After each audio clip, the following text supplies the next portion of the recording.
इस वक्त की बड़ी खबर आ रही है। दिल्ली में नेशनल हेराल्ड दफ्तर को किया गया सील। जी हां, दिल्ली में नेशनल हेराल्ड दफ्तर को सील किया गया है। ईडी ने सील किया नेशनल हेराल्ड का दफ्तर। एआईसीसी हेडक्वार्टर के बाहर इजाफी पुलिस फोर्स तैनात कर दी गई है। तो बड़ी खबर इस वक्त की, दिल्ली में नेशनल हेराल्ड दफ्तर को सील कर दिया गया है। ईडी ने सील किया है नेशनल हेराल्ड का दफ्तर। एआईसीसी हेडक्वार्टर के बाहर इजाफी पुलिस फोर्स तैनात। बड़ी खबर इस वक्त की, आपको बता दें कि नेशनल हेराल्ड का जो दफ्तर है दिल्ली में, उसको सील कर दिया गया है। ईडी की तरफ से ईडी ने नेशनल हेराल्ड का दफ्तर सील किया है और एआईसीसी हेडक्वार्टर के बाहर इजाफी पुलिस फोर्स तैनात कर दी गई थी। सुर्खियों में रहा मामला नेशनल हेराल्ड का। ईडी की लगातार पूछताछ हो रही थी। आपको बता दें, सोनिया गांधी, राहुल गांधी से पूछताछ की गई। उसके बाद आज बाकायदा ईडी ने नेशनल हेराल्ड के दफ्तर को सील कर दिया है।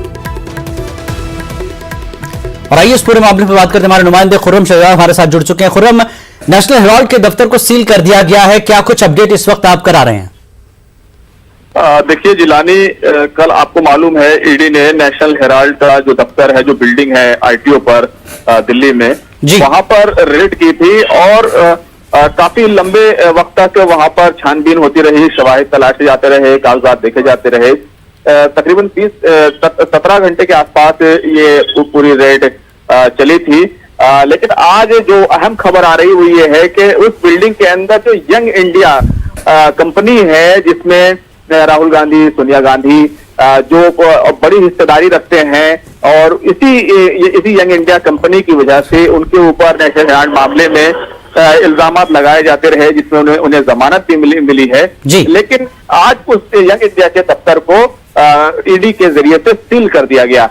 उसके बाद दिल्ली प्रदेश कांग्रेस की तरफ से जो 24 अकबर रोड है, कांग्रेस मुख्यालय है, तो वहां पर कार्यकर्ताओं को एक मीटिंग के लिए बुलाया गया था। जिसके बाद यहाँ पर बहुत बड़ी तादाद में जो सिक्योरिटी फोर्सेज हैं, चाहे वो सीआरपीएफ के जवान हो, दिल्ली पुलिस के जवान हो, वो यहाँ पर मौजूद है। पूरे एरिया को छावनी में तब्दील कर दिया गया है।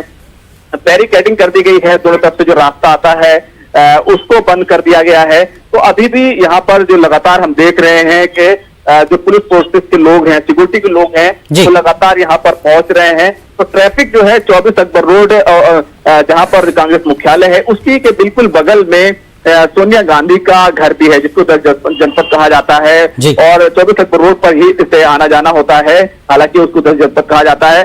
लेकिन ये देखें, अगर इस पूरे मामले को अगर आप देखें तो दिल्ली पुलिस ने पूरे तौर से यहाँ पर सिक्योरिटी लगा दी है, ट्रैफिक बंद है, और अभी भी यहाँ पर फोर्सेज आ रही हैं, या फिर वाटर कैनन वैन हो, या फिर दूसरी जो दिल्ली पुलिस के जवान हो, तो हर तरीके से चाहे जो है खवातीन हिफाजती एहलकार हो, वो तमाम जो है यहाँ पर पहुंच रहे हैं, बहुत सारे मौजूद हैं। लेकिन अभी भी यहाँ पर जो तादाद है वो लगातार बढ़ रही है।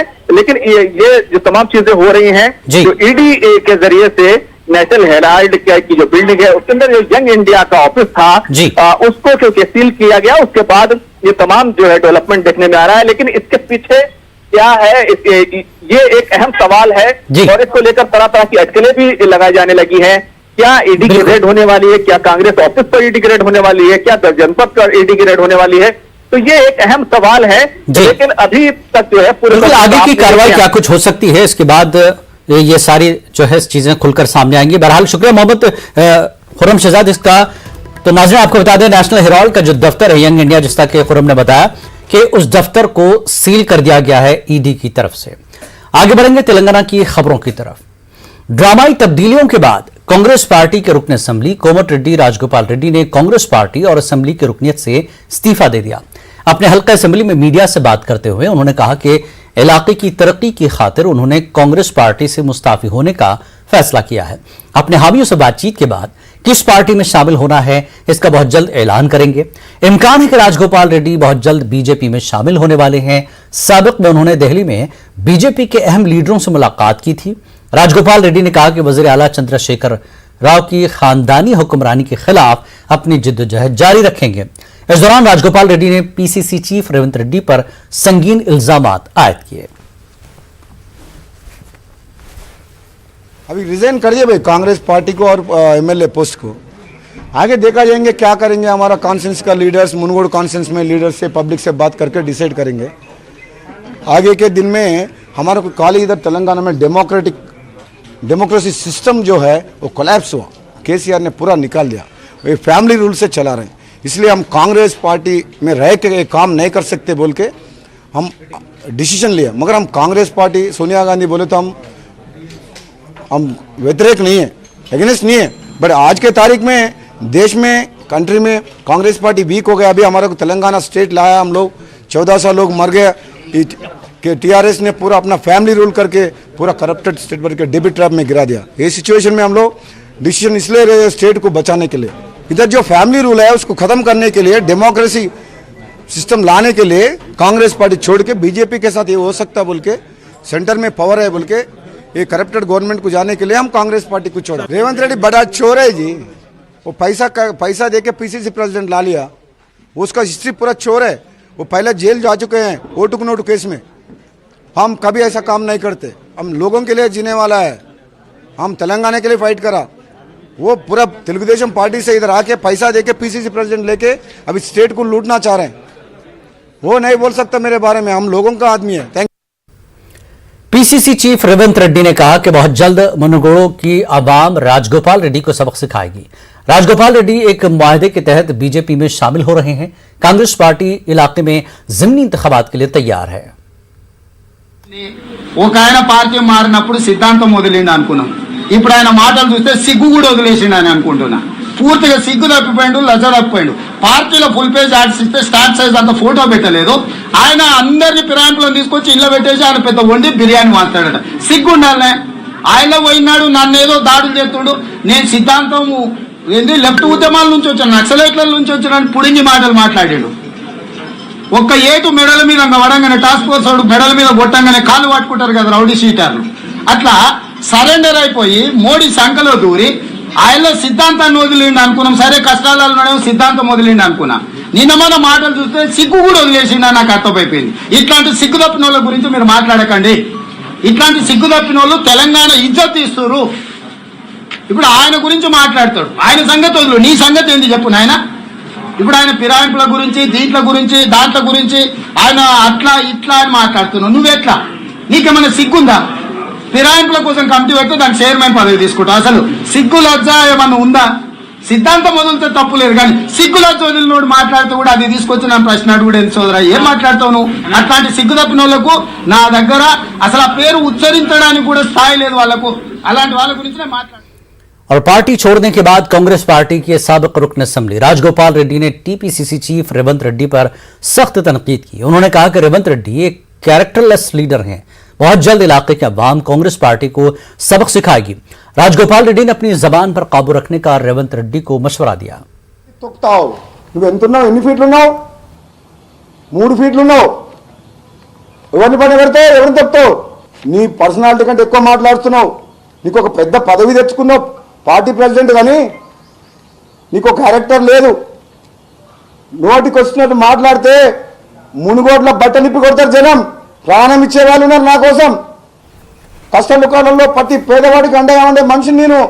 సినిమా డైలాగుల్లాగా మాట్లాడి పండబెట్టి తొక్కుతాం, ఇష్టం వచ్చినట్టు మాట్లాడుతాం। टीआरएस पार्टी के अहम लीडर व रियासती वजीर एराबली दयाकर राव के भाई प्रदीप राव ने टीआरएस पार्टी को छोड़ने का ऐलान किया है। एराबली प्रदीप राव ने 7 अगस्त को टीआरएस से इस्तीफा देने का ऐलान किया है। आज उन्होंने अपने इलाके में पार्टी कारकुनों और साथियों के साथ एक इजलास मुनक्किद करते हुए मुस्तकबिल के लाहेमल पर तबादला ख्याल किया। इम्कान है कि प्रदीप राव टीआरएस पार्टी छोड़ने के बाद बीजेपी में शामिल होने वाले हैं। तेलंगाना के दारुल हुकूमत हैदराबाद में एक और तारीखी इमारत इफ्तिताह के लिए तैयार है। बंजारा हिल्स में तामीर करदा Telangana state police command control building की तामीर मुकम्मल हो चुकी है। वज़ीर आला केसीआर कल यानी जुमेरात को इस इमारत का इफ्तिताह करने वाले हैं। केटीआर ने ट्वीट करते हुए कहा कि यह आलमी मयार की इमारत है, यह मुल्क की जदीद सहूलियात से आरास्ता इमारत है।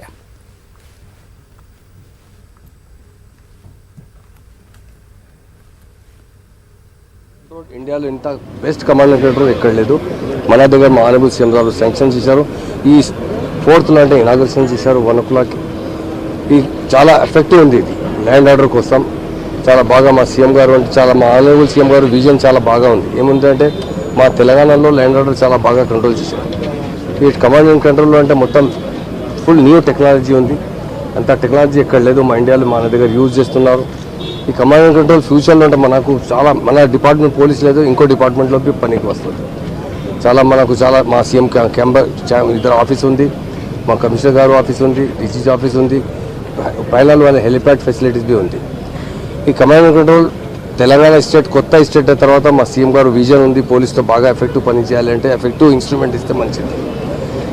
ఫ్యూచర్లో ఇప్పుడు క్రైమ్ ఎట్లా జరుగుతుంది, సైబర్ క్రైమ్లో ఎట్లా కంట్రోల్ చేయాలి, ఇన్స్ట్రుమెంట్ ఫారెన్లో పోయి తీసుకొచ్చిన చాలా బాగా చేస్తున్నారు. 4th అంటే ఇనాగ్రేషన్ ఉంది. ఈరోజు నేను మా మినిస్టర్ గారు ఇద్దరు ఇన్స్పెక్షన్ చేశారు.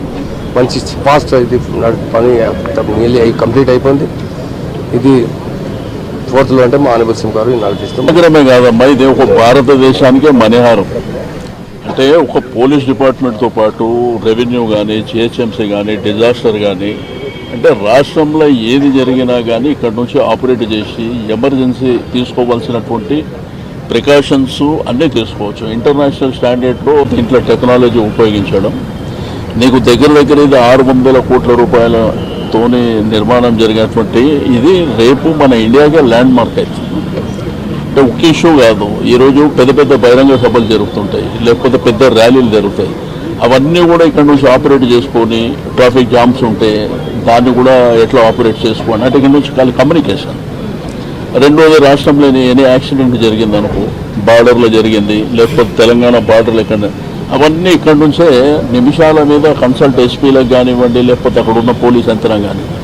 రెండోది రూల్స్ వయలేట్ చేసినా కానీ వెంటనే ఆపరేట్ చేసేటువంటి. కాబట్టి ఇదేంటంటే మన దేశానికే మణిహారం ఇది. బట్ గౌరవ ముఖ్యమంత్రి గారు ముందు చూపుతోని అంటే భవిష్యత్తు తరాలను దృష్టిలో ఉంచుకొని, ఎందుకంటే దేశంలో ఈరోజు హైదరాబాద్ అనేది ఒక నంబర్ 1 స్థాయిలో ముందుకెళ్తున్నటువంటి. तेलंगाना की गवर्नर तमिलिसाई सौंदरराजन ने आज भाग्यलक्ष्मी मंदिर का दर्शन किया। चार मीनार के दामन में वाक़ मंदिर पहुंचकर सौंदरराजन ने दर्शन किए। गवर्नर के दौरे के पेश नजर चार मीनार के करीबी इलाकों में सिक्योरिटी बढ़ा दी गई थी। गवर्नर ने रियासत और मुल्क में अमन अमान के लिए खुसूसी पूजा की। भाग्यलक्ष्मी मंदिर इंतजामिया ने गवर्नर का इस्तकबाल किया।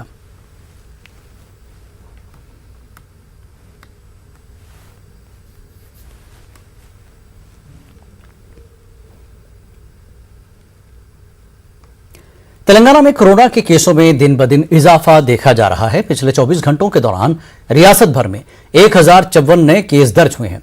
पिछले 6 महीनों में पहली मर्तबा 1000 से ज्यादा केस दर्ज हुए हैं। ग्रेटर हैदराबाद के हुदूद में सबसे ज्यादा 396 नए केस दर्ज हुए हैं। इसी तरह जिला रंगारेड्डी और मलकाजगिरी में फी का 60 नए मामले सामने आए।